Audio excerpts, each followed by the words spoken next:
Hi everyone. Hello. Happy Easter. Yes. Happy April Fool's Day. It's April Fool's Day. And Easter Monday. Easter Monday, yes. And the first day of quarter 2, obviously, of the calendar, the financial calendar. And a couple weeks into spring. So It's a really happy day here at RLK. And we are continuing our series on declarations pages, focusing on the auto declarations. Yes. So mandatory coverages that you have to have your car registered in the state of New York. Yes. And we talked about liability coverage. Yep. And uninsured motorist coverage in our last video. And now the next mandatory coverage would be personal injury protection, or what's called no-fault coverage. Yeah. In your policy, it's referred to as personal injury protection. Yeah. And what no-fault or personal injury protection coverage provides is it provides medical benefits, payments, and other benefits to you if you're injured in a car, no matter who's at fault. Thus, we get the name no fault. And thank you for that, because I got confused when I first came out of insurance school on no fault when the reference was made about no fault versus PIP coverage.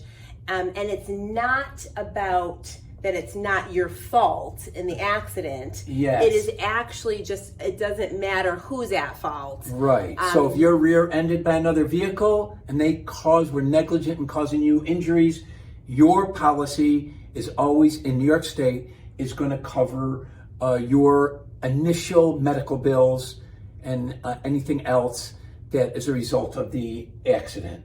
So, no fault does provide medical benefits, your initial medical benefits, and it provides your time lost from work, any disability up to certain amounts, and it even provides supplementary benefits like if you needed someone in to clean your house, you needed special nursing care, it even provides benefits like that. It's primarily if you're taken to the hospital, you have an ambulance bill, you have emergency room bill, maybe you're spend the night in the hospital, it's going to pay all those initial bills for you under your own policy. Now, if you're severely injured, the no-fault law does give you the benefit to bring a lawsuit against the other party who may have been negligent in causing your injuries. So it just, like Jackie is, it doesn't eliminate that option, of course.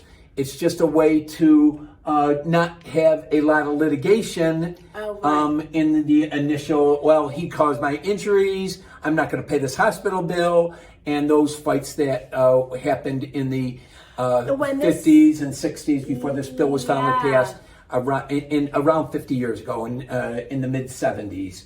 So they said enough.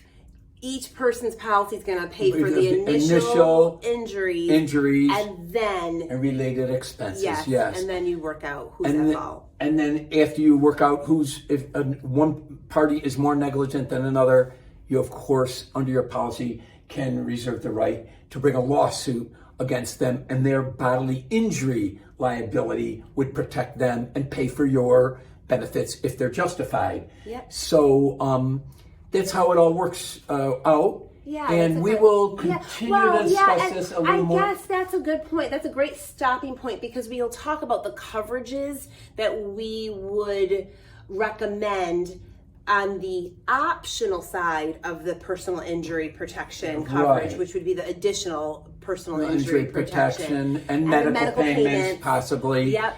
And so we'll continue, but that's just an basic outline of personal injury protection.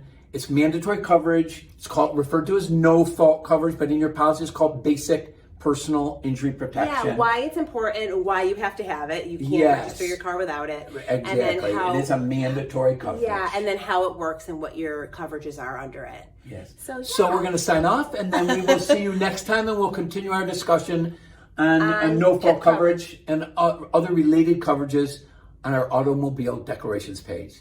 All right. Okay. Thanks, everyone. Bye-bye. Have a great rest of your week. Bye.